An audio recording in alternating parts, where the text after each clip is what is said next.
Hi buddies. இன்றைய காணொலியில் தமிழ்நாட்டினுடைய தூத்துக்குடி மாவட்டத்திற்கு அருகாமையில் நடந்த ஒரு அதிபயங்கர அமானுஷ நிகழ்வை தாங்க முழுமையாக பார்க்க போகிறோம். இந்த சம்பவத்தில் ஒரு பெண்மணிக்கு மைவசியம் செய்து மாண்ட பிறகு அந்த பெண்மணியுடைய ஆன்மாவால் நடந்த ஒரு திகில் நிகழ்வு தாங்க இன்றைய நிகழ்வு.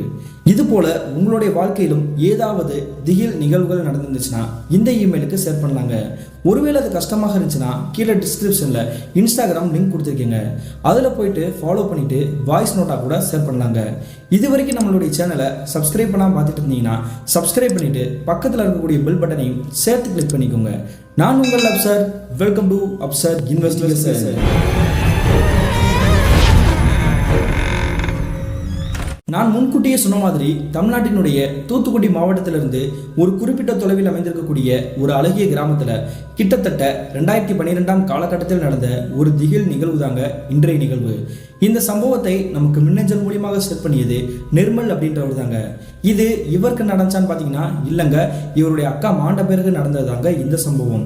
அப்படி என்ன நடந்துச்சுன்னு பார்த்தீங்கன்னா கிட்டத்தட்ட 2012 காலகட்டத்தில் இந்த நிர்மல் +2 படிச்சுட்டு இருந்திருக்காருங்க. இவருடைய குடும்பத்தை பற்றி சொன்னோம்னா அப்பா அம்மா நிர்மல், இவங்களுக்கு ஒரு அக்கா இருந்திருக்காங்க. அவங்களுடைய பேர் தாங்க ஆரியமாலா. அந்த ஆரியமாலான்ற பெண்மணி அந்த காலகட்டத்தில் காலேஜ் ஃபர்ஸ்ட் இயர் படிச்சுட்டு இருந்திருக்காங்க. இவங்க இருக்கக்கூடிய வீடு, இவங்களுடைய பொருளாதாரம் எல்லாமே மேலோங்கி தாங்க இருந்திருக்குது. இவங்க இருக்கக்கூடிய பகுதியிலிருந்தே ஒரு 4 தெரு தள்ளி தாங்க இவங்களுடைய முறை பையன் இருந்திருக்காருங்க. அவருடைய பேர் தாங்க ஜெகதீஷ். அந்த ஜெகதீஷை பற்றி சொல்லணும் அப்படின்னா அவருடைய குடும்பமும் கொஞ்சம் வசதியாக தாங்க இருந்திருக்காங்க. அப்பா அம்மா ஜெகதீஷ், அவருக்கு ஒரு அண்ணன் இருந்திருக்காரு. இந்த ஜெகதீஷ் அக்ரிகல்ச்சர் படிச்சுட்டு அதுக்குண்டான விவசாய வேலையில தாங்க ஈடுபட்டு இருந்திருக்காரு. இந்த ஜெகதீஷ்க்கு இந்த ஆரியமாலான்ற பெண்மணியோட ஒரு 5 வயசுல மூத்தவர் தாங்க. அப்படி இருக்கையில தாங்க இந்த 2 குடும்பத்தினரோட வாழ்க்கை நல்லபடியா போயிட்டு இருந்திருக்குது. அதே சமயத்துல இந்த ஜெகதீஷ்ன்ற பையனும் இந்த ஆரியமாலான்ற பெண்மணியும் ஒருத்தருக்கு ஒருத்தர் காதலிச்சுட்டு இருந்திருக்காங்க. இந்த 2 குடும்பத்தினருக்கும் இந்த விஷயம் நல்லாவே தெரியுங்க. எப்படி இவங்களுக்கு தானே கட்டி கொடுக்க போறோம், அதனால காதலிச்சா என்ன தப்பு அப்படின்ற மாதிரி தாங்க நினைச்சிட்டு இருந்திருக்காங்க.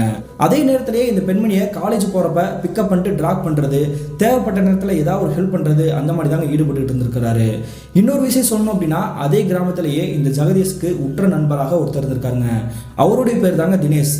இந்த தினேஷுமே இவருடைய சின்ன வயசுலேருந்து ஸ்கூலில் படித்து காலேஜ்லேயும் ஒன்றா படித்து இப்பொழுது ஒரே மாதிரி தாங்க வேலை பார்த்துட்டு இருந்திருக்காங்க. அவரும் விவசாயி தான் பார்த்துட்டு இருந்திருக்காரு.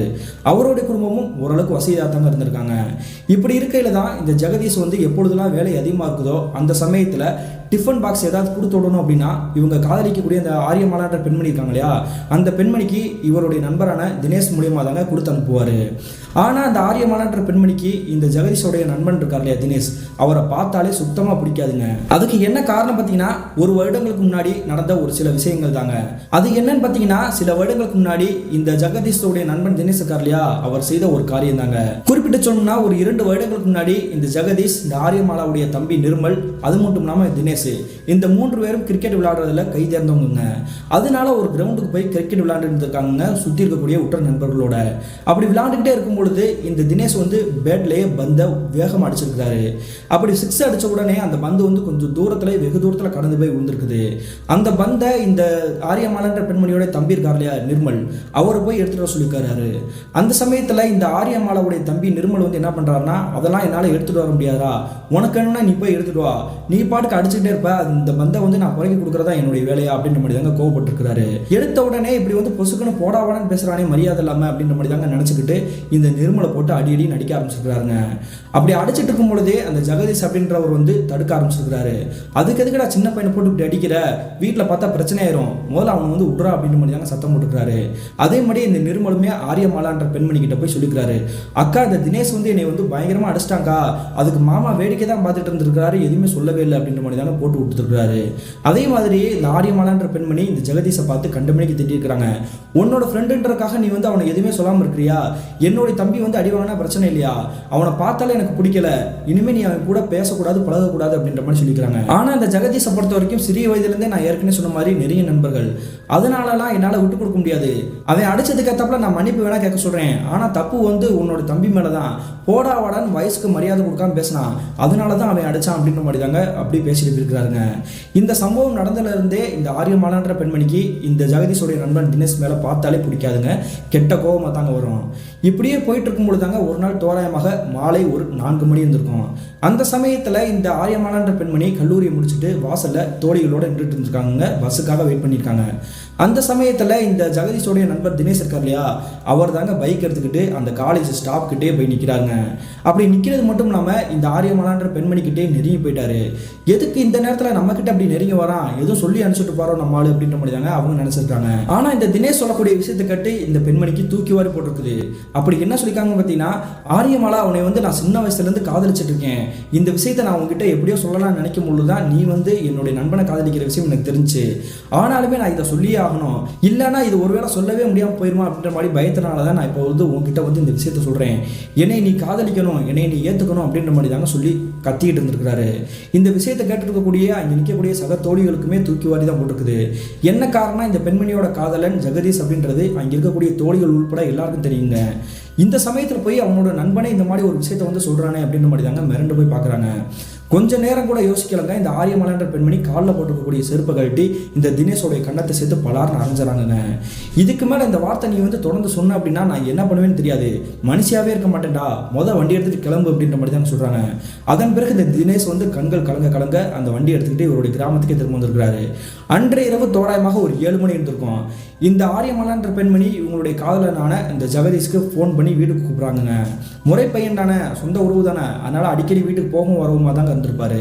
அதே மாதிரி இந்த ஜெகதீஷ் அவங்களுடைய வீட்டுக்கு போன பிறகு இந்த ஆரியமாலான்ற பெண்மணி, உன்னுடைய நண்பன் ரொம்ப கேடு கட்டவனா இருக்கான், என்கிட்டே நம்ம 2 பேரும் காதலிக்கிறோன்றது தெரிஞ்சும் என்னை காதலிக்கிறேன், உன் கூட தான் வாழணும் அப்படின்ற மாதிரி சொல்றான்டா அப்படின்ற மாதிரி தாங்க சொல்றாங்க.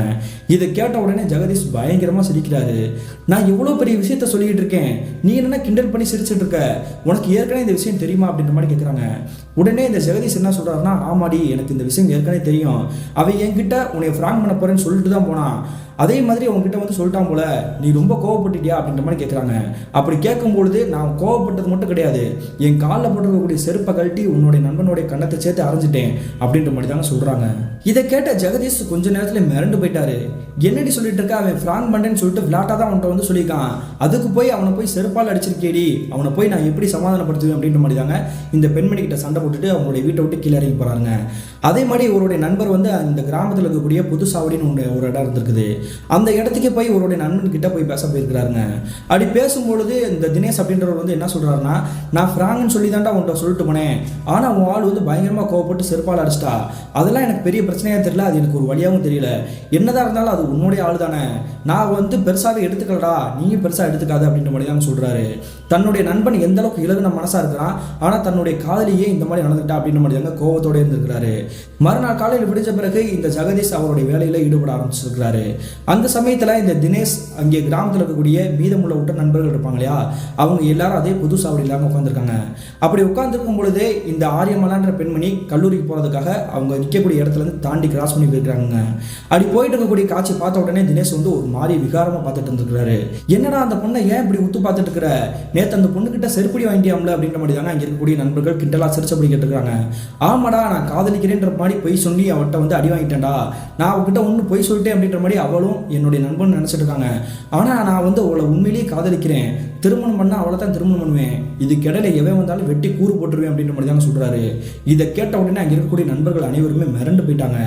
என்ன பேச்சு பேசிட்டு இருக்கிற, என்ன இருந்தாலும் அவன் நம்மளுடைய நண்பன்டா, அவனுடைய ஆளை போய் நீ காதலிக்கிறேன்னு சொல்றியே, அந்த பொண்ணு காதலிக்கலனாலும் பரவாயில்ல, இருவரும் ஒருத்தருக்கு ஒருத்தர் காதலிக்கிறாங்க, நிச்சயதார்த்தமே பண்ண போறாங்கடா, அதுக்குள்ள ஏன்டா அப்படி பேசுற அப்படின்ற மாதிரி சொல்றாங்க. ஆனா அந்த தினேஷ் என்ன சொல்றாருன்னா, நான் சொல்றது உண்மைதான், நான் அவளைதான் காதலிக்கிறேன், அவளைதான் திருமணம் பண்ணிக்க போறேன், இதை யாருனாலே மாற்ற முடியாது அப்படின்ற மாதிரி தாங்க ஆணித்தளமா அடிச்சு சொல்லியிருக்காரு. இதை கேட்ட அங்க இருக்கக்கூடிய நண்பர்கள் எல்லாமே ஒரு சேர எந்திரிச்சிருக்காங்க. நீ சொன்ன விஷயத்த என்னுடைய நண்பன் ஜெகதீஷ் கிட்ட போய் சொல்ல போறேன், நீ எப்படி எனக்கு உற்ற நண்பனோ அதே மாதிரி தான் ஜெகதீஷ் எங்களுக்கு நண்பன், அவனோட வாழ்க்கையில நீ துரோகம் பண்ற, இதை எங்களால் ஏத்துக்கவே முடியாதா அப்படின்ற மாதிரி தாங்க கோபத்தோட இருந்திருக்காங்க. இதை பார்த்த உடனே இந்த தினேஷ் அப்படின்றவர் டக்குன்னு பம்ம ஆரம்பிச்சிருக்காரு. டே நான் உன்னை விளையாட்டுக்காக சொன்னேன்டா, அந்த பொண்ணுக்கிட்ட எப்படி ஃப்ராங்க் பண்ணேனோ அதே மாதிரி உங்களை ஏமாத்துறதுக்காக ஃப்ராங்க் பண்ணேன், மற்றபடி ஒன்றும் கிடையாது, உடனே சீரியஸ் ஆயிட்டீங்களா, கோச்சுக்காதீங்க அப்பல உட்காருங்க அப்படின்ற மாதிரி தாங்க சமாதானப்படுத்திருக்கிறாருங்க. ஆனால் அப்பொழுது தெரியாதுங்க, இந்த தினேஷ் தான் இவங்களுடைய வாழ்க்கையில பெரிய பேரழிவுகளுக்கான காரணமாக இருக்க போறாரு அப்படின்றது. அதன் பிறகு என்ன நடந்திருக்கு பார்த்தீங்கன்னா, கிட்டத்தட்ட சில மாதங்களுக்கு பிறகு இந்த ஜெகதீஷ்ன்ற பையனுக்கும் இந்த ஆரியமாலான்ற பெண்மணிக்கும் அவங்க இரு வீட்டாரோடைய சம்மதத்தோடைய நிச்சயதார்த்தம் நல்லபடியாக நடந்து முடியுதுங்க. அப்படி நிச்சயதார்த்தம் நடந்து முடிந்த உடனே கிட்டத்தட்ட ஒரு 2 மாதத்திலே திருமணம் வச்சுக்கலாம் அப்படின்ற மாதிரி தாங்க ஏற்பாடு பண்ணியிருக்கிறாங்க. அந்த சமயத்தில் இந்த தினேஷ் அப்படின்றவர் என்ன பண்ணிக்கிறாருன்னு பார்த்தீங்கன்னா, ஒரு பயங்கரமான விஷயத்தை கையில் எடுத்துருக்கிறாருங்க. அது என்னன்னு பார்த்தீங்கன்னா, இவங்க இருக்கக்கூடிய கிராமத்திலே எல்லை பகுதியிலேயே ஒரு மாந்திரிக தாந்திரிகம், அதாவது பில்லி சூனியம் ஏவலில் ஈடுபடக்கூடிய ஒரு மாந்திரியவாதி இருந்திருக்காருங்க.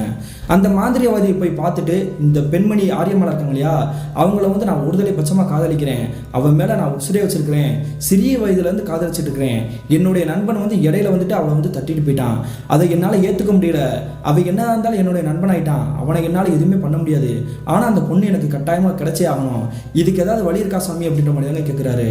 அங்கே இருக்கக்கூடிய மாந்திரவாதியும் கொஞ்சம் கெட்ட மாந்திரவாதியாக இருப்பார் போல. உடனே அவர் என்ன சொல்கிறாருன்னா, மைவசியம் பண்ணிடலாமாப்பா அப்படின்ற மாதிரி கேட்குறாருங்க. சரிங்க சாமி, நீங்கள் சொல்கிறத அப்படியே செய்யலாம் அப்படின்ற மாதிரி தாங்க கேட்குறாரு. அதே மாதிரி அந்த மாந்திரவாதி அதுக்கான பொருட்கள் என்ன கொண்டு வரணும்னு சொல்கிறான்னு பார்த்தீங்கன்னா, அந்த பெண்மணியோடைய தலைமுடி, அதன் பிறகு அந்த பெண்மணிக்கு பிடித்த அல்லது அவங்க யூஸ் பண்ணிய புடவை, அதே மாதிரி அந்த பெண்மணியோட காலடி மண், இந்த மூன்றையும் நீ வந்து கொண்டு வந்துட்டேன்னா நான் மைவேசியம் செஞ்சு அந்த மையை வந்து கையில் கொடுத்துறேன்.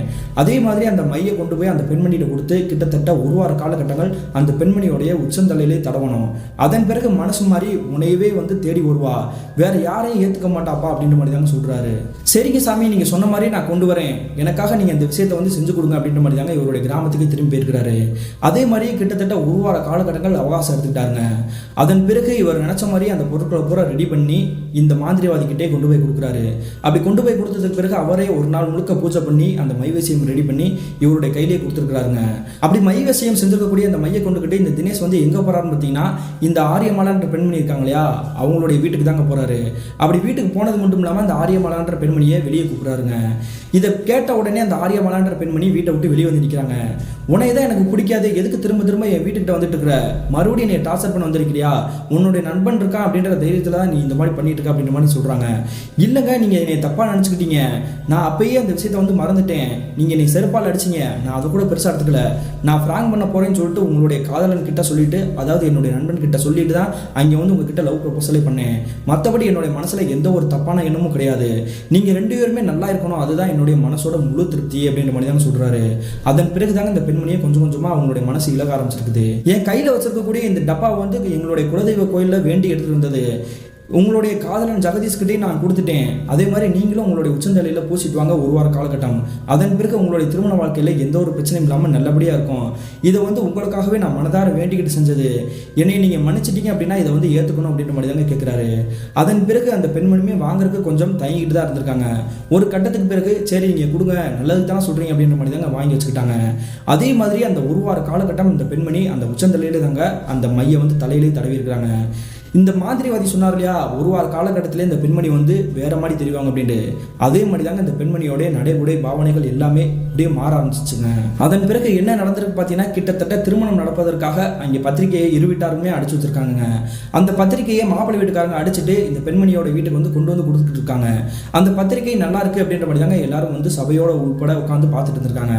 அப்படி பார்த்துட்டே இருக்கும் பொழுது ரூம்ல இருந்து வெளியே வந்து அந்த ஆரியமாலான்ற பெண்மணி அந்த பத்திரிகை கையில எடுத்து அப்படி டாரா கிழிச்சிருக்காங்க. என்னடி ஆச்சு, கல்யாண பத்திரிக்கை போய் இப்படி கிழிக்கிற, முதல் பத்திரிக்கை கூட இன்னும் யாருக்குமே நம்ம கொடுக்கல, முதல் பத்திரிக்கை சாமிக்கு தான் நம்ம வைக்கணும்ன்றது ஐதீகம், அப்படிப்பட்ட ஒரு பத்திரிகையை நீ எப்படி கையால கிழிச்சிருக்க அப்படின்ற மாதிரி கேட்குறாங்க. உடனே அந்த பெண்மணி சொல்லக்கூடிய விஷயத்தை கட்டி இந்த 2 குடும்பத்தினருக்கும் தூக்கி வாரி போட்டுருக்குதுங்க. அப்படி என்ன சொல்றாங்கன்னா, இந்த கல்யாணத்தை நிறுத்துங்க, எனக்கு இந்த கல்யாணத்தில் கொஞ்சம் கூட துளி கூட விருப்பமே கிடையாது, எனக்கு ஜெகதீஷை சுத்தமாக பிடிக்கல அப்படின்ற மாதிரி தாங்க சொல்றாங்க. என்னடி பேசிட்டு இருக்க, சிறிய வயதுலேருந்து நீங்கள் இருவரும் காதலிச்சிட்டு இருக்கீங்கன்றது இந்த ஊருக்கே தெரியும், இப்பொழுது நீ என்னன்னா அவனை பிடிக்கல அப்படின்ற மாதிரி சொல்ற, உங்க 2 பேருக்குள்ள எதுவும் பிரச்சனையா அப்படின்ற மாதிரி கேட்குறாங்க. அதே மாதிரியே இந்த ஜெகதீஷோடைய அப்பா அம்மா வந்து என்ன பண்றாங்கன்னா, ஜெகதீஷுக்கு கால் பண்ணி இந்த வீட்டுக்கே நேரடியாக வர சொல்றாங்க. அப்படி வந்ததுக்கு பிறகு இந்த ஜெகதீஷுமே அந்த பெண்மணி பார்த்து கேட்குறாரு, உன்கிட்ட நான் கொஞ்ச நாளாக வந்து பேசலை, அது ரைட்டு தான், அதுக்காக நீ ஏன் இப்படி இந்த மாதிரி மோசமான முடிவு எடுத்திருக்க, நீ இல்லாமல் நான் வாழ மாட்டேன்றது உனக்கு தெரியும், அதே மாதிரி நான் இல்லாமல் நீயும் வாழ மாட்டேன்றது எனக்கும் தெரியும், அப்புறம் ஏன் இப்படி பண்ண அப்படின்ற மாதிரி கேட்குறாங்க. அப்படி கேட்கும் பொழுது இந்த ஜெகதீஷோடைய முகத்தையே இப்படி உத்து பார்த்துக்கிட்டு, உன் முகத்தை பார்க்கவே எனக்கு பிடிக்கலடா, ஆரம்பத்தில் எனக்கு பிடிச்சிச்சு, ஆனால் இப்பொழுது உன்னை பார்த்தாலே வெறுப்பாக இருக்குது, இந்த கல்யாணம் மட்டும் நடந்துச்சுன்னா நான் செத்து போயிடுவேன் அப்படின்ற மாதிரி தாங்க பிளாக்மெயில் பண்ணியிருக்கிறாங்க. இதை கேட்ட உடனே இவருடைய தலையில இடியே விழுந்த மாதிரி தாங்க அப்படி சோகத்தோடு உட்காந்துருக்கிறாங்க இந்த ஜெகதீஷ். ஒரு கட்டத்துக்கு பிறகு இந்த ஜெகதீஷ் என்ன முடிவெடுக்கிறாருன்னா, அந்த பெண்மணிக்கு நம்மளை பிடிக்கலன்னு சொல்லிச்சுல, இனிமே அவளை தொந்தரவு பண்ண வேணாம், அவளோட முடிவை நான் அப்படியே ஏற்றுக்கிறேன், இந்த கல்யாணத்தை நிறுத்திக்கோங்க அப்படின்ற மாதிரி தாங்க சொல்லிக்கிறாரு. ஜெகதீஷை பிடிக்கல, இந்த கல்யாணத்தை நிறுத்துக்கன்னு சொன்னேன் இல்லையா, எனக்கு வேற ஒரு நபரை பிடிச்சிருக்குது, அது வேற யாரும் கிடையாது, என்னுடைய காதலன் இந்த ஜெகதீஷ் இருக்கார் இல்லையா, இவருடைய நெருங்கிய நண்பன் தினேஷ் தான் அப்படின்ற மாதிரி தாங்க சொல்றாங்க. இதை கேட்டு தாங்க அனைவருமே மிரண்டு போய் பார்த்துட்டு இருக்காங்க. என்ன சொல்லிட்டு இருக்க, தினேஷா, ஜெகதீஷோடைய நண்பனா, நம்மளோட வீட்டுக்கு அடிக்கடி வருவானே அவனா, அவனை போய் அவனுக்கு பிடிச்சிருக்குது, இத்தனை வருஷம் கழிச்சு அவனை எப்படி உனக்கு பிடிச்சிச்சு, அவனை பார்த்தாலே உனக்கு வந்து பிடிக்காது, எரிஞ்செறிஞ்சு விழுவியே அப்படின்ற மாதிரி தாங்க ஆளுக்கு ஆளுக்கு மாறி மாறி கேள்வி கேட்டுட்டு இருக்காங்க. அதே சமயத்தில் இந்த ஆரியமாலாவுடைய தம்பி நிர்மல் இருக்கார் இல்லையா, அவருமே கண்டமணிக்க கேள்வி கேட்டுட்டு இருக்காரு. நீங்கள் எவ்வளோதான் என்னை கேள்வி கேட்டாலுமே எனக்கு பிடிச்சது தினேசன் மட்டும்தான், அவனோட வாழ்ந்தா மட்டும்தான் நான் வாழ்வேன், அப்படி வாழலை அப்படின்னா நான் இதே வீட்டிலேயே தூக்கு போட்டு செத்து போயிடுவேன் அப்படின்னு மாதிரி தாங்க மிரட்டி இருக்கிறாங்க. அதன் பிறகு இந்த ஜெகதீஷ்க்கு வந்து மனசே நொறுங்கி போயிடுச்சுங்க. இனிமே இந்த கல்யாணம் நடக்காது, அவள் சொன்னாலுமே நடக்காது, அவளோட மனசுல வந்து ஒரு கெட்ட விஷயத்தை அலப்பாய விட்டுட்டா, என்னுடைய நண்பன் எனக்கு துரோகியா மாறினது மட்டும் இல்லாமல் இவன் எனக்கு விரோதியா மாறிட்டா, இனிமே இந்த வாழ்க்கை எனக்கு தேவையில்லை அப்படின்னு மாதிரி தாங்க அந்த வீட்டை விட்டு கோச்சிட்டு வெளியே வந்துட்டாருங்க. அப்படி இந்த ஆரியமாலாவுடைய வீட்டை விட்டுட்டு இவருடைய வீட்டுக்கு வந்ததுக்கு பிறகு உடனே துணிமணியை பேக் பண்ணிட்டு நான் வந்து சித்தப்பா ஊருக்கு போறேன் அப்படின்னு மாதிரி தாங்க கிளம்பிட்டு இருக்கிறாரு. டே அவசரப்படாதரா, நீ கொஞ்சம் வெயிட் பண்றா, அந்த பொண்ணுகிட்ட பேசி புரிய வைப்போம் அப்படின்னு மாதிரி தாங்க இந்த ஜெகதீஷோடைய அண்ணன் சொல்லிக்கிறாரு. எவ்வளோ சொன்னாலும் நான் கேட்க மாட்டேன், எனக்கு அவளை பிடிக்கல, சுத்தமாக பிடிக்கல, நான் அவளை வந்து மனசுலேருந்து தூக்கி இருந்துட்டேன், என்னை தயவு செஞ்சு விட்டுருங்க அப்படின்ற மாதிரி தாங்க இவருடைய பேக் எடுத்துக்கிட்டு இவருடைய சித்தப்பா ஊருக்கு கிளம்பி இருக்கிறாருங்க. இவருடைய சித்தப்பா ஊர் எங்கே இருக்குன்னு பார்த்தீங்கன்னா கோயம்புத்தூர் மாவட்டம் தாங்க. அப்படி அவருடைய ஊருக்கு கிளம்பி போன பிறகு இந்த பெண்மணியோட நடவடிக்கைகள் மறுபடியும் வேற மாதிரி தாங்க மாற ஆரம்பிச்சிருக்குது. என்ன பண்ணிக்கிறாங்க பார்த்தீங்கன்னா, எப்பயுமே இந்த தினேஷை பிடிக்காதுன்னு சொல்லுவாங்க, ஆனால் இந்த முறை வந்து காலேஜுக்கு கிளம்பி போகிறப்பயே பாதி தூரம் நடந்து போயிட்டு அந்த தினேஷோடைய பைக்கிலேயே போகிறது, அதன் பிறகு காலேஜை கட்டடிச்சுட்டு தேட்டருக்கு போகிறது, இந்த மாதிரி தாங்க தொடர்ந்து வேலையில் ஈடுபட்டுட்டே இருந்திருக்காங்க. இதனால இந்த பெண்மணியோட குடும்பத்தினர் என்ன பண்றதுன்னு தெரியாம தாங்க பித்து பிடிச்சபடி இருந்திருக்காங்க. இப்படியே போயிட்டு இருக்கும்போது தாங்க இவங்களுடைய குடும்பத்தினரே பேரெதிர்ச்சியில் உழுக்கிற மாதிரி தாங்க ஒரு நிகழ்வு ஒரு நாள் இரவு நடக்க காத்திருந்துச்சு. என்ன நடந்திருக்கு பார்த்தீங்கன்னா, அன்றைய இரவு தோராயமாக ஒரு 11 மணி இருந்திருக்கும். அந்த சமயத்தில் இந்த ஆரியமாலாவுடைய குடும்பத்தினர் தூங்கிட்டு இருந்திருக்காங்க. அப்படி தூங்கிட்டே இருந்துட்டு இருக்கும் பொழுது திடீர்னு வீட்டோட கதவு வந்து திறந்திருக்க மாதிரி தாங்க இந்த ஆரியமாலாவுடைய அம்மாவுக்கு தென்பட்டிருக்குது. கதவு திறந்திருக்குதே, யார் கதவு திறந்துட்டு வெளியே போனா அப்படின்னு மாதிரி தாங்க சுற்றி முற்றி தேடுறாங்க. அதன் பிறகு இவங்களுடைய கணவரையும் இவங்களுடைய பையனை எழுப்பியிருக்காங்க. உடனே இந்த ஆரியமாலாவுடைய ரூமுக்கு வந்து உள்ள நெருங்கி போய் பார்க்குறாங்க. அந்த ஆரியமாலான்ற பெண்மணியை காணா. இந்த நேரத்தில் இவ எங்கே போனா அப்படின்னு மாதிரி தாங்க சுற்றி முற்றி தேடுறாங்க. கிட்டத்தட்ட ஒரு அரை மணி நேரமாக தேடி சல்லடை போட்டு தேடுறாங்க. ஆனால் அந்த பெண்மணி எங்கே போனாங்கன்றது தெரியல. அதன் பிறகு தாங்க இந்த நிர்மலுக்கே ஒரு விஷயம் பொறி தட்ட ஆரம்பிச்சிருக்குது. ஒருவேளை தினேஷை தேடி போயிருப்பாளோ அப்படின்ற மாதிரி தாங்க நினச்சிக்கிட்டு இந்த 3 பேரும் என்ன பண்ணுறாங்கன்னா அந்த தினேஷோடைய வீட்டுக்கே போகிறாங்க. நான் ஏற்கனவே சொன்ன மாதிரி இவங்க எல்லாருமே ஒரே கிராமத்தை சேர்ந்தவங்க தாங்க. ஒரு 4 தெரு 3 தெரு தள்ளி தள்ளி தான் இருக்குது வீடுகள். உடனே இந்த 3 பேரும் என்ன பண்ணுறாங்கன்னா தினேஷோட வீட்டுக்கு போய் வெளியிட்டு கதவை தட்டுறாங்க. கதவை திறக்கிறது யாருன்னு பார்த்தீங்கன்னா இந்த தினேஷ் இருக்கார் இல்லையா, அவருடைய அப்பா அம்மா தான். என்னுடைய பொண்ணு உங்கள் வீட்டுக்கு வந்தாங்களா அப்படின்ட்டு கேட்குறாங்க. கேட்கும் பொழுது அவங்க என்ன சொல்கிறாங்கன்னா, உங்களுடைய பொண்ணு எங்கள் வீட்டுக்கு இந்நேரத்தில் எதுக்கு வரப்போறா, அதெல்லாம் யாரும் வரல அப்படின்ற மாதிரி சொல்கிறாங்க. உங்ககிட்ட நாங்கள் என்ன பேசிக்கிட்டு நீங்கள் மொதல் வழியை விடுங்க, வீட்டுக்குள்ளே போய் தேடி பார்க்கணும் அப்படின்ற மாதிரி தாங்க அலை மோதிக்கிட்டு அவங்கள வந்து தள்ளிக்கிட்டு உள்ளுக்குள்ளே போய் பார்க்குறாங்க. அப்படி போய் பார்க்குறாங்க, சுற்றி முற்றி தேடுறாங்க, ஆனால் எங்கே இருக்காங்கன்றதே தெரியல. கொஞ்ச நேரத்துலேயே இவங்களுக்கு வந்து மறுபடியும் டவுட் ஆயிருக்குது. ரூம் கதவு வந்து பூட்டப்பட்டிருக்குது, இது யாரோட ரூம்னு கேட்கும்பொழுது தினேஷோடைய ரூம் அப்படின்ட்டு அவங்களுடைய அப்பா அம்மா சொல்லிக்கிறாங்க. அதன் பிறகு அந்த கதவை வந்து ஓங்கி அடித்து உடச்சிட்டு உள்ளே போய் திறந்து பார்க்கும்பொழுது இவங்க அனைவருக்குமே வாழ்க்கையில் மறக்கவே முடியாத காட்சி கண்கள் முன்னாடி தெரிஞ்சிருக்குது. என்ன நடந்திருக்கு பார்த்தீங்கன்னா, இந்த ஆரியமாலான்ற பெண்மணியும் இந்த தினேஷ் அப்படின்றவரும் ஒரே கட்டிலில் ஒரு சேர படுத்து கிடந்திருக்காங்க. இதை பார்த்த உடனே இவங்களுக்கு தூக்கி வாரி போட்டிருக்குது. அடுத்த செகண்டே அந்த பெண்மணியோட கொண்டையோட முடியை பிடிச்சி இழுத்துட்டு வீட்டுக்கு வாடி போது அப்படின்ற மாதிரி தாங்க இழுத்துட்டு தரன்னு வந்திருக்காங்க. அப்படி வீட்டுக்கு வந்தது பிறகு அவங்களுக்கு ஏகப்பட்ட யோசனைகள். இந்த பெண்மணி இந்த மாதிரி நடந்ததே கிடையாது, ஏன் இப்படி வித்தியாசமாக நடக்கிறா, ஒருவேளை அந்த தினேஷ் அப்படின்றவங்க எதுவும் சூழ்நிலை எதுவும் செஞ்சு வச்சுட்டானா அப்படின்ற மாதிரி தாங்க யோசிச்சிருக்காங்க. இதை வந்து காலையிலேயே உறுதிப்படுத்திக்கணும் அப்படின்ற மாதிரி தாங்க முடிவெடுத்து மறுநாள் காலையில் விடிஞ்ச பிறகு இவங்களுடைய கிராமத்துலேருந்து ஒரு 2 கிராமம் தள்ளி இருக்கக்கூடிய அதே மாதிரியே ஒரு பில்லிசூனியம் ஏவலில் ஈடுபடக்கூடிய ஒரு மாந்திரியவாதியை போய் பார்க்குறாங்க. அப்படி மாந்திரவாதியோடைய வீட்டுக்கு போய் சமணங்கால் போட்டு உட்கார்ந்தது மட்டும்தான் அங்கே இருக்கக்கூடிய மாந்திரியவாதி சொல்லக்கூடிய விஷயத்தை கேட்டு இவங்க அனைவருமே மிரண்டு போயிட்டாங்க. அப்படி அந்த மாந்திரியவாதி என்ன சொல்றாருன்னா, ஏற்கனவே உங்க பொண்ணுக்கு மை வச்சிருக்காங்க, நீங்களும் மறுபடியும் மை வைக்கிறதுக்காக வந்திருக்கீங்களா அப்படின்ற மாதிரி கேட்குறாங்க. என்ன சாமி, நாங்கள் எதுவுமே சொல்லவே இல்லை, ஆனால் நாங்கள் மை வைக்க தான் வந்திருக்கோம் அப்படின்ற மாதிரி நீங்கள் கரெக்டாக கண்டுபிடிச்சிட்டீங்களே, எப்படி அப்படின்ற மாதிரி கேட்குறாருங்க. நான் சொல்கிறது தான் உண்மை, உங்களுடைய பொண்ணுக்கு வந்து யாரோ ஒருத்தர் வந்து மை வச்சுருக்காங்க, ஆனால் அந்த விஷயம் உங்களுக்கு தெரியாது. உங்களுடைய பொண்ணு இப்போ வந்து வேற ஒரு பாதையில் போயிட்டுக்கா, அவளை வந்து சரிப்படுத்தணும் அப்படின்றக்காக தான் நீங்கள் வந்து மை விஷயம் செய்யறதுக்காக வந்திருக்கீங்கன்றது எனக்கு தென்பட்டுருச்சு. ஆனால் அந்த மை விஷயம் ஏற்கனவே வச்சுருக்காங்க, அது யார் என்னன்றது உங்களுக்கு தெரிய வேணாமா அப்படின்ற மாதிரி தாங்க அந்த மாந்திரிவாதி கேட்குறாருங்க. அதன் பிறகு இந்த குடும்பத்தினர் அந்த மை விஷயம் வச்சுருக்காங்க இல்லையா, அந்த நபர் யார் என்னன்னு கேட்கும் பொழுது தாங்க இவங்க அனைவருக்குமே தூக்கி வாரி போட்டிருக்குது. அது வேற யாரும் கிடையாது, உங்களுக்கு நல்லா தெரிந்த ஒரு நபர் தான். அந்த வசியத்தை அந்த நபர் செஞ்சதுக்கு பிறகு ஏற்கனவே ஒரு நபர் கூடயே இவங்க வந்து ரிலேஷன்ஷிப்பில் இருந்தாங்க. ஆனால் அந்த விஷயத்தை அப்படியே மறந்துட்டு இப்போ புதிதாக இருக்கக்கூடிய அந்த நபரோடையே சுற்றிட்டு இருக்காங்களா, தகாத உறவுலையும் ஈடுபட்டு இருக்காங்களா அப்படின்ற மாதிரி கேட்குறாருங்க. ஆமாம் சாமி, அது வேற யாரும் கிடையாது, தினேஷ் அப்படின்ற ஒரு வாலிபர் கூட தான் இப்பொழுது என்னுடைய மகள் வந்து போய் பேசிட்டு இருக்கிறா. இரவு நேரத்தில் ஒரு மோசமான தவறான ஒரு செயலையும் ஈடுபட்டு இருக்கிறா. அவன் தான் இந்த வேலையை பார்த்ததா அப்படின்ற மாதிரி கேட்குறாங்க.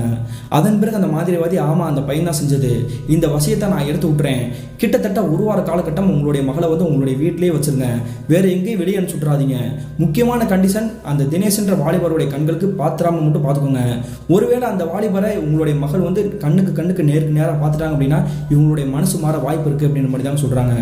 அதன் பிறகு இந்த பெண்மணியை வந்து இவங்களுடைய வீட்டுக்கே கூட்டிகிட்டு போயிருக்காங்க. கிட்டத்தட்ட ஒரு வார காலகட்டங்களாக இவங்களுடைய வீட்டை விட்டு வெளியே விடவே இல்லை. அதே சமயத்தில் இந்த தினேஷ் வந்து அடிக்கடி இவங்களுடைய வீட்டுக்கு முன்னாடியே வந்து நின்றுட்டு இருந்திருக்காருங்க. அந்த தினேஷ் அப்படின்றவரை அவங்களுடைய குடும்பத்தினர் வந்து எதிர்த்து சண்டை போடுறதுக்கு அந்த அளவுக்கு தைரியம் இல்லைங்க. என்ன காரணம் பார்த்தீங்கன்னா, தினேஷ் அப்படின்றவர் வந்து இப்பொழுது வேற மாதிரி தான் இருந்திருக்கிறாரு. குடிச்சிட்டு குடிபோதையில் கொஞ்சம் ரவுடிசம் பண்ணுற மாதிரி தாங்க, அராஜகமான பிடிச்ச ஒரு ஆள் மாதிரி தாங்க மாறிட்டு இருந்திருக்கிறாரு. அதனால தான் பயந்துக்கிட்டு தன்னுடைய மகளை மட்டும் தான் எப்படியாவது நம்ம காப்பாற்றணும் அப்படின்ற மாதிரி தாங்க நினைச்சிட்டு இருந்திருக்காங்க. அதே மாதிரி ஒரு வார காலகட்டத்துக்கு பிறகு தாங்க இந்த பெண்மணிக்கு பழைய ஞாபகங்கள் பூரா வந்திருக்குது. நம்ம தப்பு செஞ்சுட்டு இருக்கோம், தன்னுடைய காதலனை விட்டுட்டு வேற யாரோ ஒரு நபர் கூட நம்ம ரிலேஷன்ஷிப்பில் இருக்கிறோம், இது வந்து எப்படி நடந்துச்சு அப்படின்ற மாதிரி தாங்க யோசிச்சுட்டே இருந்திருக்காங்க. அதே மாதிரி உங்களுடைய குடும்பத்தினர்கிட்ட கேள்வி கேட்டுட்டு இருக்காங்க. அதன் பிறகு தாங்க அங்கே இருக்கக்கூடிய உங்களுடைய குடும்பத்தினர் இந்த தினேஷ் அப்படின்ற வாலிபரை பற்றி சொல்லிக்கிறாங்க. கொஞ்ச நேரத்துக்கு பிறகு தாங்க இந்த பெண்மணிக்கு ஒரு விஷயம் புரிஞ்சுட்டே இருக்குது. ஆமாம், இந்த தினேஷ் அப்படின்றவன் தான் ஒரு டப்பால ஒரு மை கொண்டு வந்தான், குலதெய்வத்திட்ட வேண்டுனது அப்படின்னு சொல்லி கொடுத்தான். அதை நான் வந்து ஒரு வாரமாக என்னுடைய உச்சந்தலையில் தடவுனேன். அதன் பிறகு எனக்கு என்ன நினச்சுனே தெரியல, எப்போ பார்த்தாலுமே இந்த தினேஷோட யாபமாக தான் இருக்குது, இப்போ வரைக்குமே அதுலேருந்து என்னால் மீண்டு வர முடியல அப்படின்ற மாதிரி தாங்க ஓன்னு கட்டி பிடிச்சிட்டு அழுதுருக்காங்க. எல்லாமே சரியாயிடுச்சுமா, இன்னையோட 7ஆவது நாள் முடிஞ்சிருச்சு, உனக்கு இனிமேல் அவனோட ஞாபகமே வராது, உன்னை வந்து நம்பி உன்னையவே காதலிச்சு உசுராக நேசிச்ச உன்னுடைய காதலன் ஜெகதீஷ் இப்பொழுது உன் கூட சண்டை போட்டுக்கிட்டு ஊருக்கு போயிட்டாமா, நீ முதல்ல அவங்ககிட்ட ஃபோன் பண்ணி பேசி விஷயத்தை சொல்லுமா அப்படின்ற மாதிரி தாங்க சொல்கிறாங்க. அதன் பிறகு அழுதப்படியே இந்த பெண்மணி ஆரியமாலா என்ன பண்ணுறாங்கன்னா இவங்களுடைய காதலனுக்கு ஃபோன் அடித்து விஷயத்த சொல்கிறாங்க. ஆனால் இந்த விஷயத்தை கேட்ட பிறகு இந்த ஜெகதீஷ் இதை கொஞ்சம் கூட நம்பவே இல்லை. நீ என்னை ஏமாற்றிட்டு அந்த தினேஷ் கூட நீ வந்து ஓடி போகலான்னு தான் நான் பிளான் போட்ட, இப்பொழுது என்ன நாடகம் பண்ணிட்டு இருக்க, நீ என்ன சொன்னாலும் நான் நம்ப மாட்டேன்டி, நீ எனக்கு தேவையே கிடையாது, முடிஞ்சா இன்னைக்கு நீ செத்து போயிரு அப்படின்ற மாதிரி தாங்க ஃபோனை கட் பண்ணிட்டு கோவத்தோட பேசிட்டு வச்சிருக்கிறாருங்க. தன்னுடைய காதலை நம்மளை வந்து நம்பவே இல்லையே, நம்ம ஒரு பிரச்சனையில் இருக்கோன்னு தெரிஞ்சு நம்மளை வந்து காப்பாற்றணும்னு நினைக்கலையே, நம்ம என்ன பண்ணுறது, இப்படி தன்னுடைய காதலையே நம்பாதப்ப நம்ம எதுக்கு உயிரோட இருக்கணும் அப்படின்ற மாதிரி தாங்க மோசமான முடிவெடுத்து அன்றைய இரவு சாப்பாடெல்லாம் முடிச்சுட்டு எப்பயும் பொழுது நான் தூங்குற மாதிரி தான் தூங்க போகிறேன் அப்படின்ற மாதிரி தாங்க அவங்களுடைய ரூமுக்கு போயிருக்காங்க. ஆனால் மறுநாள் காலையில் விடிஞ்சது பிறகு தாங்க தெரியுது அந்த பெண்மணி அவங்களுடைய வீட்டிலேயே தூக்கு போட்டு இறந்து போயிருக்காங்க அப்படின்றது. இப்படி துக்கம் நடந்ததை இந்த ஜெகதீஷ் அப்படின்றவருக்கு கால் பண்ணி மறுநாள் காலையில் தாங்க விஷயத்தையே சொல்லிக்கிறாங்க. சொன்ன உடனே பதறி அடிச்சுக்கிட்டு உடனே பஸ்ஸை பிடிச்சிட்டு மாலை தோராயமாக ஒரு 4 மணிக்கெல்லாம் இவங்களுடைய கிராமத்துக்கு திரும்ப வந்திருக்கிறாருங்க. அப்படி சொன்ன உடனே பஸ்ஸை பிடிச்சிட்டு மாலை நேரத்தில் இவங்களுடைய கிராமத்துக்கு திரும்ப வந்திருக்கிறாருங்க. ஐயோ, என்னுடைய காதலி சொன்ன விஷயத்தை கடைசி வரை நான் நம்பாமல் விட்டுட்டேன், யார் சந்தேகப்பட்டாலும் நான் சந்தேகமே பட்டிருக்கக்கூடாது, தேவையில்லாமல் சந்தேகப்பட்டு அவளோட உயிர் போகிறதுக்கு நானே காரணமாயிட்டேனே அப்படின்ற மாதிரியாங்க அந்த பெண்மணி சடலமாக இருக்காங்க இல்லையா, அந்த சடலத்தோடைய காலை பிடிச்சிட்டே ஓன் கதறி அழுதுட்டு இருந்திருக்காருங்க. இப்படி அங்கே துக்கம் நடந்திருக்கக்கூடிய அந்த வீட்டில் அனைவருமே அழுதுட்டு இருக்கும் பொழுது அங்கே இருக்கக்கூடிய அனைவருக்குமே கோபத்தோட உச்சத்துக்கே போயிருக்காங்க. என்ன காரணம் பார்த்தீங்கன்னா, அந்த துக்க வீட்டுக்கு ஒரு நபர் வந்துட்டு இருந்திருக்கிறாருங்க. அந்த நபர் வேறு யாருமே கிடையாதுங்க, இந்த தினேஷ் அப்படின்ற வாலிபர் தான். இவரை பார்த்த உடனே அங்கே இருக்கக்கூடிய உறவுக்காரங்க அனைவருமே அந்த தினேஷ் கூட சண்டை போடுறதுக்காக அடிக்கிறதுக்காக போயிட்டாங்க. உடனே இங்கே பக்கத்தில் உட்காந்து அழுதுட்டு இருக்காரு இல்லையா ஜெகதீஷ், அவருமே எந்திரிச்சிட்டு அவருடைய நண்பருடைய சட்டையை இருக்க பிடிச்சிட்டாருங்க. உன்னை போய் நான் நண்பன் நினச்சி இத்தனை வருஷமா அவன் கூட படிட்டு இருந்தேனடா, எனக்கு எப்படி நீ துரோகம் பண்ண மனசு வந்துச்சு, நீலாம் நல்லாவே இருக்க மாட்டடா, உன்னை நான் இப்பவே கொல்ல போறேன்டா அப்படின்ற மாதிரி தாங்க கழுத்தை பிடிச்சி நினைச்சிருக்கிறாரு. அந்த சமயத்துல இந்த தினேஷ் அப்படின்றவர் வந்து டக்குன்னு இந்த ஜெகதீஷோட கையை தட்டி விட்டுருக்காருங்க. நான் பார்த்துட்டே இருக்கிறேன், நீ என்னடா ஓவரா பேசிட்டு இருக்கிற, உன்னால தான்டா அவள் செத்து போனது, சின்ன வயசுல இருந்து அவளை வந்து நான் காதலிச்சுட்டு இருந்தேன், அந்த விஷயத்தை அவகிட்ட எப்படியோ நான் சொல்லலாம் அப்படின்ற மாதிரி நான் நினைச்சிட்டு இருந்தேன், அதுக்கிடையில நீ இடையில உள்ள பூந்துட்ட, மறுபடியும் நான் அவளை வந்து காதலிக்கிறேன், இந்த விஷயத்த சொல்லி அவளை வந்து கல்யாணம் பண்ணணும் அப்படின்ற மாதிரி ஆசைப்பட்டேன், இது எதுவுமே நடக்காதுன்னு தெரிஞ்சுட்டு தான் அவளுக்கு நான் மைவசியமே பண்ணேன், கடைசி நேரத்தில் கூட அவளுக்கு மைவசியம் தெரிஞ்சு உங்ககிட்ட உண்மையை சொன்னால, அப்பயாவது நீ அவளை வந்து மன்னிச்சு நீ ஏற்றுக்கிட்டு இருந்த அப்படின்னா நீங்கள் 2 பேரும் நல்லா இருக்கிட்டு போங்கன்னு வாழ்த்திருப்பேன், ஆனால் நீ அவளை வந்து நம்பிக்கையே இல்லாமல் நீ வந்து ஏமாத்தினால தான் அவள் வந்து இப்போ தற்கொலை பண்ணி இறந்து போயிட்டாடா, அவள் செத்ததுக்கு காரணமே நீ தாண்டா அப்படின்ற மாதிரி தாங்க சொல்லிக்கிறாரு. இதை கேட்ட உடனே ஜெகதீஷ் அப்படியே குறைஞ்சு போயிட்டாருங்க. தன்னுடைய நண்பன் இப்படி பேசிட்டு இருக்கிறானே துரோகியா மாறி இருந்தாலுமே நம்மளுடைய வருத்தத்தை எப்படி வெளிப்படுத்துறது அப்படின்றது தெரியாம அப்படி தலை சுற்றி கீழே விழுந்திருக்கிறாருங்க இந்த ஜெகதீஷ் அப்படின்றவர். அதே மாதிரி அங்கே இருக்கக்கூடிய உறவுக்காரங்க எல்லாருமே இந்த தினேஷை பார்த்து முதல்ல இந்த இடத்த விட்டு கிளம்பிப்போ, இல்லை அப்படின்னா அவனை அடிச்சு சாகடிச்சிடும்டா அப்படின்ற மாதிரி தாங்க சொல்றாங்க. ஒரு கட்டத்துக்கு பிறகு இந்த தினேஷுமே அந்த துக்கம் நடந்த வீட்டை விட்டுட்டு கிளம்பி போயிருக்கிறாரு. இந்த சம்பவத்துக்கு பிறகு அந்த பெண்மணியோட சடலத்தை கொண்டு போய் சுடுகாட்டில் போய் எரிச்சிட்டே வந்திருக்காங்க. அதே மாதிரியே இந்த கிராமத்தில் இருக்க வரைக்கும் இந்த ஜெகதீஷ்க்கு இந்த பெண்மணி பெண்மணியோட ஞாபகமாக தாங்க இருந்திருக்குது. மறுபடியும் நான் என்னுடைய சித்தப்பா வீட்டுக்கே போகிறேன், நான் போயிட்டு ஒரு வருடம் கழிச்சு தான் நான் வருவேன், அதுவரை இந்த ஊரில் நான் இருக்க மாட்டேன், இருந்தேன் அப்படின்னா நானுமே தற்கொலை பண்ணிக்கிறேன் அப்படின்ற மாதிரி தாங்க அழுதபடி சொல்லிக்கிறாரு. தன்னுடைய பையனுடைய நிலைமையை புரிஞ்சுக்கிட்டு அவங்களுடைய அப்பா அம்மாவும் சரி, இந்த ஜெகதீஷோடைய அண்ணனும் சரி, நீ ஊருக்கே போயிட்டு வாப்பா அப்படின்ற மாதிரி தாங்க வெளியே சொல்லிக்கிறாங்க. ஆனால் அதுக்கிடையிலேயே துக்கம் நடந்த சில நாட்களிலேயே இந்த தினேஷ் அப்படின்ற வாலிபருக்கு அமானுஷ காற்று வீச காத்திருந்துச்சுங்க. என்ன நடந்திருக்கு பார்த்தீங்கன்னா, இந்த தினேஷ் அப்படின்றவரை பொறுத்த வரைக்கும் நான் ஏற்கனவே சொன்ன மாதிரி தண்ணி அடிச்சுட்டு குடிப்பதில் கொஞ்சம் அராஜகம் பண்ணக்கூடிய ஒரு நபர் தாங்க. ஆரம்பத்துலலாம் அப்படி கிடையாதுங்க. இப்போ இடையில இந்த பெண்மணியை வந்து காதலிச்சார் இல்லையா, அதுக்கு இடையில இருந்து தான் இந்த மாதிரியே ஆள் மாறவே ஆரம்பிச்சாருங்க. அதே மாதிரியே இந்த ஜெகதீஷ் அப்படின்றவங்க ஊருக்கு போயிட்டாரு. இனிமே நமக்கு என்ன பயம், நம்ம வாட்டுக்கு தைரியமா இருக்கலாம் அப்படின்ற மாதிரி தாங்க அந்த கிராமத்திலேயே அகவடித்தனமா சுத்திட்டு இருந்திருக்கிறாரு. அங்கே இருக்கக்கூடிய நண்பர்கள் அனைவருமே அங்கே இருக்கக்கூடிய ஏற்கனவே உற்ற நண்பர்கள் இருந்திருக்காங்க இல்லையா, அவங்க பூரமே தினேஷை பார்த்து கரிச்சு கொட்டியிருக்கிறாங்க. உன்னைய போய் நாங்கள் நல்லவே நினச்சோம்டா, நீ அன்னைக்கு சொன்ன விஷயத்த உன்னுடைய நண்பன் ஜெகதீஷ் கிட்ட நாங்கள் சொல்லியிருக்கணும், ஆனால் நீ வந்து விளையாட்டா சொன்னேன் அப்படின்ட்டு நீ சொன்ன காரணத்தினால தான் நாங்கள் சொல்லாமே விட்டுட்டோம். ஆனால் கடைசி நீ நினச்ச காரியத்தை அப்படி நடத்திட்டேல, நீ எல்லாம் நல்லாவே இருக்க மாட்டே அப்படின்ற மாதிரி தாங்க சண்டை போட்டுருக்காங்க. ஆனால் எதையுமே கண்டுக்காம பெருசாக எடுத்துக்காம அப்படியே ஒழுப்பி விட்டுருக்காருங்க இந்த தினேஷ் அப்படின்றவர். அன்றைய இரவு தோராயமாக ஒரு 11 மணி இருந்திருக்கும். அந்த சமயத்தில் அவருடைய வீட்டில் தூங்கினபடி இருந்திருக்காருங்க குடி போதையில். அப்படி தூங்கிக்கிட்டே இருக்கும்பொழுது இவருடைய வீட்டுக்குள்ளேயே யாரோ ஒரு பெண்மணி ஓன்னு அழுகிற மாதிரி தாங்க சத்தம் கேட்குது. சத்தம் கேட்ட உடனே இவங்களுடைய அப்பா அம்மா எந்திரிச்சிருக்காங்க. எந்திரிச்ச உடனே யாரோ ஒருத்தர் வந்து நம்மளுடைய வீட்டில் ஒரு பெண்மணி அழுகிற மாதிரி குரல் கேட்குது அப்படின்ற மாதிரி தாங்க சுற்றி முற்றி தேடி பார்க்குறாங்க. அப்படி பார்க்கும்பொழுது அந்த பெண்மணியோட அழுகுரல் மட்டும் தாங்க கேட்குது. ஆனால் எங்கேருந்து கேட்குதுன்னு தெரியல. கொஞ்ச நேரத்திலே தன்னுடைய பையன் தூங்கிட்டானா அப்படின்ற மாதிரி தாங்க இவங்களுடைய பையனுடைய கதவை திறந்து பார்க்குறாங்க. அப்படி பார்க்கும்பொழுது இவங்களுடைய வாழ்க்கையில் கற்பனை பண்ண முடியாத காட்சி கண்கள் முன்னாடி தட்டுப்பட்டுருக்குதுங்க. என்ன நடந்திருக்குன்னு பார்த்தீங்கன்னா, ஒரு கருன்னு கோரமான ஒரு உருவத்தோடு இருந்தாங்க. தலைமுடியை விரிச்சு போட்டபடி அப்படி கோரமான தோட்டத்தோடையே இந்த தினேஷ்ன்ற வாலிபருக்கு பக்கத்திலே தாங்க நின்றுகிட்டு இருந்திருக்குது. இதை பார்த்த உடனே இந்த இருவருக்குமே ஆடி போயிட்டாங்க. எப்பா தினேஷ் எந்திரிப்பா அப்படின்ற மாதிரி தாங்க கட்டியிருக்கிறாங்க. கத்துன உடனே தினேஷுமே டக்குன்னு அந்த கட்டையிலேருந்து உழுப்பி எந்திரிச்சிருக்காரு.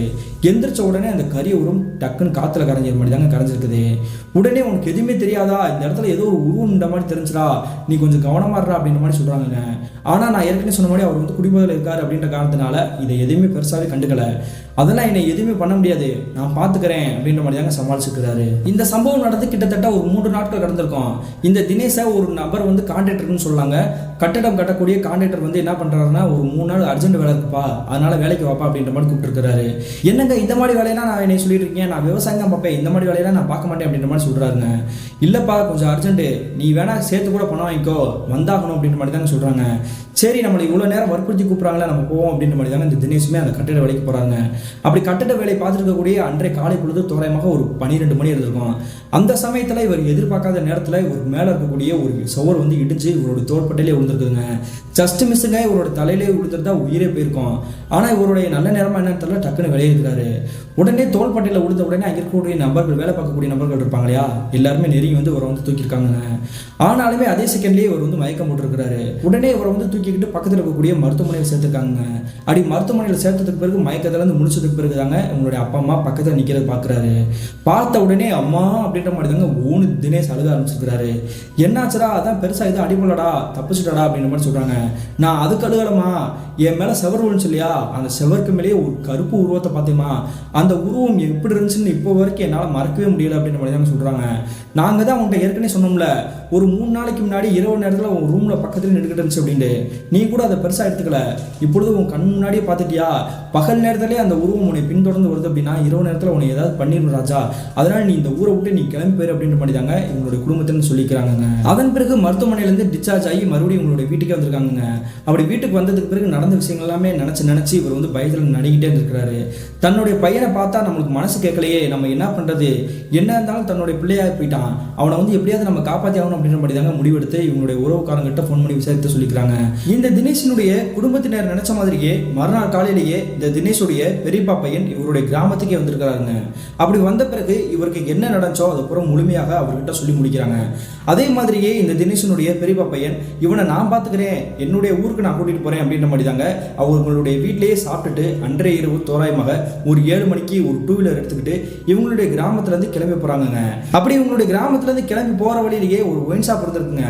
அந்த ஒயின் ஷாப்பை பார்த்த உடனே இந்த தினேஷனுடைய பெரியப்பா என்ன சொல்லிக்கிறாருன்னா, கொஞ்சம் வண்டியை நிப்பாட்டுறா, போயிட்டு வந்துடுறேன் அப்படின்ற மாதிரி சொல்றாரு. எதுக்குன்னா தேவையில்லாம இந்த இடத்துல நிப்பாட்ட சொல்றீங்க, நானே பெரிய பிரச்சனையில் இருக்கேன், வாங்க நம்ம ஊருக்கு கிளம்பி போவோம் அப்படின்ற மாதிரி சொல்றாரு. இருடா, அதெல்லாம் ஒரு பிரச்சனையும் வராது, நான் போய் சரக்கு மட்டும் அடிச்சுட்டு வந்துடுறேன் அப்படின்ற மாதிரி தாங்க சரக்கு வாங்கிட்டு வந்திருக்காரு. வாங்கிட்டு வந்தது மட்டும் இல்லாமல், சேர்றா நம்ம 2 பேரும் சேர்ந்து கொஞ்சம் சாப்பிட்டு கூட நம்ம கிளம்பி போவோம் அப்படின்ற மாதிரி சொல்றாரு. நான் கிடக்கிற கடையில் நீங்க வேற மறுபடியும் சரக்கு அடிப்போம் அப்படின்ற மாதிரி சொல்றீங்களே, இதனால தான் எனக்கு இவ்வளோ பெரிய பிரச்சனையே நடந்துட்டு இருக்குது, எனக்கு வேணாம் அப்படின்ற மாதிரி சொல்றாரு. ஆனால் இவருடைய பெரியப்பா பையன் இதை வந்து ஏற்றுக்கவே இல்லைங்க. நீ முதல்ல என் கூட வா, எதுக்குமே பயப்படாத, நம்ம 2 பேரும் சரக்கு அடிச்சுட்டு நம்ம வந்து கிளம்பி போவோம் அப்படின்ற மாதிரி தாங்க. இவங்களுடைய கிராமத்துல இருந்து ஒரு 5 கிலோமீட்டர் தள்ளி இருக்கக்கூடிய ஒரு காட்டு வழி பாதைக்குள்ள தாங்க உங்களுடைய வண்டியை நிப்பாட்டிருக்காங்க. அப்படியே ஒரு ஓரமாக வண்டியை நிப்பாட்டிட்டு இந்த இருவரும் சரக்கடிக்கிறதுக்காக உட்காந்து சாப்பிட ஆரம்பிச்சிருக்கிறாங்க. கொஞ்ச நேரத்திலேயே இந்த இருவருக்கும் போதை ஓரளவுக்கு ஏறி இருக்குது. அந்த நேரத்தில் இந்த தினேஷ் வந்து என்ன பண்றாருன்னா, இவருடைய பெரியப்பா பையனை பார்த்துட்டு, அதாவது இவருடைய அண்ணன் தாங்க, அவரை பார்த்துட்டு, அண்ணா கொஞ்சம் திரும்பி பாருனா அப்படின்ற மாதிரி சொல்றாரு. என்னாச்சுரா, ஏன்டா அப்படி திரும்பி பார்க்க சொல்லிட்டு இருக்க அப்படின்ற மாதிரி தாங்க திரும்புறாரு. அப்படி பார்க்கும்பொழுது அந்த இடத்துல எதுவுமே இல்லையடா, அப்புறம் எதுக்குடா என்னை கூப்பிட்டு அப்படின்ற மாதிரி கேட்கிறாரு. அது இல்லைனா, அந்த ஆரியமாலான்ற பெண்மணி அங்கனக்குள்ளதான் நிற்கிறா, என்னுடைய கண்களுக்கு தத்ரூபமாக தெரியுறானா அப்படின்ற மாதிரி தாங்க சொல்றாரு. என்னடா உளறிட்டு இருக்க, ஏற்கனவே பிரச்சனை எல்லாமே எனக்கு தெரியும், ஆனாலுமே நீ சொல்றது வந்து நம்புற மாதிரியே இல்லையே, வா நம்ம முதல்ல வந்து இந்த இடத்த விட்டு கிளம்பி போவோம் அப்படின்ற மாதிரி தாங்க இந்த இருவரும் எந்திரிக்கிறாங்க. என்ன காரணம்னா, இந்த தினேஷ்க்கு வந்து ரொம்ப பயத்தில் இருக்கிறார் இல்லையா, அதனால இதுக்கு மேலே மேன்மேலும் அவனை பயமுறுத்தக்கூடாது அப்படின்றக்காண்டி தாங்க எந்திரிச்சுக்கிறாங்க. எந்திரிச்சு அடுத்த நிமிஷமே இந்த இருவருக்கும் ஈரக்குள்ளேயே நடுக்கிற மாதிரி தாங்க ஒரு விகாரமான அமானுஷமான குரல்ல ஒரு பெண்மணி அழுகிற மாதிரி சத்தம் கேட்குதுங்க. அந்த சத்தம் கேட்ட உடனே இந்த இருவரும் டக்குன்னு திரும்பி பார்க்குறாங்க. இவங்க நிற்கக்கூடிய இடத்துல இருந்து ஒரு 100 மீட்டர் தள்ளி ஒரு பெண்மணி ஓரமான தோற்றத்தோட கருன்னு கரிய உருவம் நின்றுகிட்டு இருக்குதுங்க. இதை பார்த்த உடனே இவருக்கு தூக்கி வாரி போட்டிருக்குங்க இந்த தினேஷனுடைய பெரியப்பா பையனுக்கு. அடுத்த செகண்டே அவர் என்ன நினைச்சாருன்னு தெரியல, அரை போதையோடையே தலை தெறிக்க ஓட ஆரம்பிச்சிருக்கிறாருங்க. தினேஷ் இதை பார்த்த உடனே ஆனால் என்னையும் கூட்டிட்டு போனா அப்படின்ற மாதிரி கேட்டிருக்கிறாரு. ஆனால் எதையுமே கண்டுக்காம நீ வாடா அப்படின்ற மாதிரி சொல்லிட்டு அவருமே ஓட்ட முடிக்க ஆரம்பிச்சிருக்கிறாருங்க. ஒரு கட்டத்துக்கு பிறகு இந்த தினேஷ் வந்து ஓடி போகலான்னு நினைக்கும் பொழுது அங்கனக்குள்ளே ஒரு கல் தடுக்கி கீழே விழுந்துருக்கிறாருங்க. கீழே விழுந்த உடனே இந்த பெரியப்பா பையன் இருக்கார் இல்லையா, அவர் தூரத்துல இருந்தே பார்த்துட்டாரு. வேற என்ன பண்றது, நம்ம போனா நம்மளே ஏதாவது பண்ணிடும் அப்படின்ற மாதிரி தாங்க பயந்துக்கிட்டு மறுபடியும் கொஞ்ச நேரம் வெயிட் பண்ணிட்டு இவருடைய வண்டி எடுத்து வந்திருக்கிறாருங்க. அப்படி வண்டி எடுத்துட்டு இந்த தினேஷை வந்து தூக்கலாம் அப்படின்னு நினைக்கும் பொழுது அதே பெண்மணியோட உருவம் இவருடைய கண்களுக்கு முன்னாடி தத்ரூபமாக தெரிஞ்சிருக்குது. நம்ம வண்டி எடுத்துட்டு நம்ம தப்பிச்சோம் பொழைச்சோன்னு ஓடினா போதும், இவனை வந்து ஆட்களை கூட்டிட்டு வந்து நம்ம வந்து காப்பாற்றிக்கிறோம் அப்படின்ற மாதிரி தாங்க நினைச்சிட்டு இவருடைய பைக் எடுத்துக்கிட்டு ஏற்கனவே இந்த தினேஷோட கிராமம் இருக்கு இல்லையா, அந்த கிராமத்துக்கே போயிருக்காருங்க. அப்படி கிராமத்துக்கு போன உடனே வண்டியை சைடு ஸ்டாண்ட் கூட போடாம அப்படி டக்குன்னு கீழே போட்டிருக்கிறாரு. இதை பார்த்துட்டு இருந்த இந்த தினேஷோடைய அப்பா அம்மா, என்னாச்சுப்பா, ஏன்பா அப்படி நீ தனியா வர அப்படின்ற மாதிரி கேட்குறாங்க. அதன் பிறகு தாங்க நடந்த விஷயத்த சொல்லிக்கிறாங்க. நீ பாதுகாப்பா இருப்பேன்ற தானே உங்க கூட அனுப்பிச்சுட்டது, எதுக்கு இடையில தேவையில்லாத வேலையெல்லாம் பாக்குறீங்க, நான் என்ன பண்ணுவேன், என் பையனுக்கு என்னாச்சுன்னு தெரியல அப்படின்ற மாதிரி தாங்க அவங்க பதறி போயிட்டாங்க. அதே மாதிரியே அக்கம் பக்கத்தில் இருக்கக்கூடிய ஒரு சில உறவினர்களுக்கும் இந்த விஷயம் தெரிந்து பைக் எடுத்துக்கிட்டு இவர் சொன்ன அந்த ஸ்பாட்டுக்கு நேரடியாக கிளம்பி வராங்க. அப்படி கிளம்பி வந்து பார்க்கும் பொழுது இவர் சொன்ன மாதிரியே தாங்க இந்த தினேஷ் அப்படின்றவர் ஒரு இடத்துல வந்து படுத்து கிடந்திருக்கிறாரு. சரி மயக்கமாய் கிடப்பான் போல அப்படின்ற மாதிரி தாங்க அனைவருமே நெருங்கி வந்திருக்காங்க. கொஞ்ச நேரத்துக்கு பிறகு தாங்க தெரியுது இந்த தினேஷ்க்கு மூச்சு பேச்சே இல்லாம உயிரே இல்லாம ஒரு சடலமா கிடக்கிறாரு அப்படின்றது. ஐயோ, என்னுடைய பையன் உன்னுடைய உசுரை வந்து எடுத்துட்டு போயிட்டாலே, அந்த ஆரியமாலான்ற பெண்மணியோட சாபம் தான் இது அப்படின்ற மாதிரி தாங்க தலையில் அடிச்சுட்டு அழுதுருக்காங்க. அதன் பிறகு தாங்க இவரோட சடலத்தை தூக்கிட்டு இவங்களுடைய கிராமத்துக்கு வந்திருக்காங்க. மறுநாள் காலையில அக்கம் பக்கத்தில் இருக்கக்கூடிய நபர்கள், உற்றார் உறவினர்கள் எல்லாரும் ஒன்று கூட அவருடைய இறுதிச் சடங்கு நடந்துட்டு இருக்குது. இந்த இறுதிச் சடங்குக்கு இந்த ஜெகதீஷ் மற்றும் அவங்களுடைய குடும்பத்தினர், இந்த ஆரியமாலாவோட குடும்பத்தினர் இருக்காங்க இல்லையா, யாருமே போகவே இல்லைங்க. அதே மாதிரி அவன் சாக வேண்டியவன் தான், அவன் சாகட்டும் அப்படின்ற மாதிரி தாங்க அங்கே இருக்கக்கூடிய நிறைய நபர்கள் நினச்சிட்டு இருக்காங்க. அதன் பிறகு அவரையுமே சுடுகாட்டில் போய் எரிச்சிட்டு வந்திருக்காங்க. இந்த சம்பவத்துக்கு பிறகு இந்த தினேஷனுடைய குடும்பத்தினர் வந்து என்ன பண்ணாங்கன்னா, எங்களுடைய பையனே இங்கே இல்லை, நாங்கள் எதுக்கு இங்கே இருக்கணும் அப்படின்ற மாதிரி தாங்க கிட்டத்தட்ட 1 மாத காலகட்டத்திலேயே வேற ஊருக்கு போயிருக்கிறாங்க. அதே மாதிரியே 1 மாத காலகட்டத்துக்கு பிறகு இந்த ஜெகதீஷ் வெளியூருக்கு போயிருந்தார் இல்லையா, அவருமே மறுபடியும் திரும்பவும் இந்த கிராமத்துக்கே வந்திருக்கிறாரு. வந்த பிறகு தாங்க அவருக்கு விஷயமே தெரிய வந்திருக்குது. ஏற்கனவே அவருடைய நண்பர்கள்லாம் கிராமத்துல இருந்து இவர் வெளியூர் போயிருந்தார் இல்லையா, அப்பயே கால் பண்ணியிருக்கிறாங்க, யாருடைய மொபைல் நம்பரை நம்ம வந்து அட்டன் பண்ணிடக்கூடாது, அட்டன் பண்ணா தன்னுடைய காதலியான ஆரியமாலாவுடைய நினைப்பு வந்துடும் அப்படின்ற மாதிரி தாங்க அட்டன் பண்ணாமலே இருந்திருக்காரு. அதனால தாங்க இவருடைய கிராமத்துக்கு வந்த பிறகு தாங்க இவருடைய நண்பர், அதாவது இவருடைய துரோகி இருக்கார் இல்லையா, அந்த தினேஷ் அப்படின்றவர் இறந்து போயிட்டார் அப்படின்றது தெரிய வந்திருக்குதுங்க. அப்படி இவருக்கு தெரிய வந்தது இவருடைய கண்களில் ஒரு சொட்டு கண்ணீர் கூட வரலங்க. இவனால தானே தன்னுடைய காதலி இறந்து போயிட்டா, இவன் சாகட்டும் அப்படின்ற மாதிரி தாங்க இவருமே நினைச்சு சந்தோஷப்பட்டிருக்கிறாருங்க. அதன் பிறகு இவருடைய வீட்டில் எப்பயும் போல தூங்கிட்டு இருக்கிறாரு. அன்றைய நள்ளிரவு தோராயமாக 1 மணி இருந்திருக்கும். அந்த சமயத்துல இவருக்கு பயங்கரமான ஒரு கனவு வருதுங்க. அது என்ன கனவுன்னு பார்த்தீங்கன்னா, இந்த ஜெகதீஷ் அப்படின்றவர் அவருடைய கட்டில படுத்து கிடந்திருக்கிறாரு. அவருக்கு திடீர்னு கண்கள் வந்து கூசுற மாதிரி தாங்க வெள்ளை கலர்ல ஒரு வெளிச்சம் தெரிஞ்சிருக்குது.